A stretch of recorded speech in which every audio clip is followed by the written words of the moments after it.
Hi guys! Welcome to my channel, Alan La Chica. Guys, pagising ko, binigay ni husband lover. At saka meron siyang gift from Palawan. Ano to guys? From Palawan Pawn Shop Jewelry.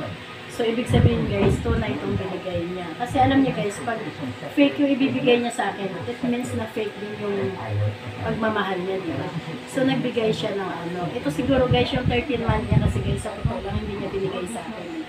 Baka ito talaga yung nireserve niya talaga dito. Dahil nga, yung kwintas ko, kung maaalala niyo, may kwintas ako guys. Medyo nasandaan. Kaya malapit na siyang marimata. So, ito yung natira maliit. Ngayon guys, nagbigay siya. Try natin. Kasi guys, pumasok siya sa so, iniwan niya lang to. Parang pa-surprise ba? Wow! I really like it. Kailangan guys, ipa-appraise ko.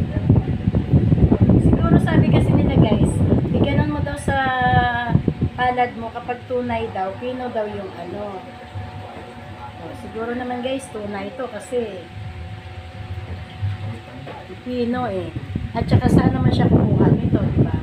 So, ibig sabihin tunay. Thank you so much, love, sa ano mo sa for 26 years na pala kami guys.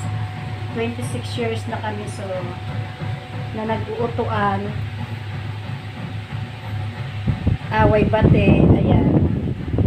Maganda pa guys. Thank you, at meron akong panibagong sasanda nito. Galit na galit yun siya guys, kasi sa totoo lang guys, sa dami niyang alahas na binigay sa akin, walang natira, kundi itong hikaw na lang. Kasi ito guys, maliit na yung sanla nito, kaya medyo natitira siya. Ayan. Gusto ko magpa-thank you so much kay husband lover sa gift niya, sa sacrifices for 26 years. Ups and down. Thank you so much God. Tapos yung flowers niya guys na binigay, fresh. Ayun guys, oh, ngayon lang ako nakakita nito guys. Roses siya, yellow at saka malaki siya. Tapos ito, carnation niya to.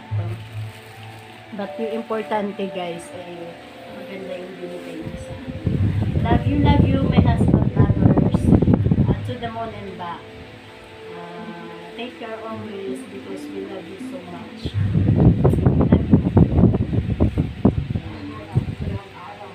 Bye, and thank you so much for the support for my channel. God bless us all.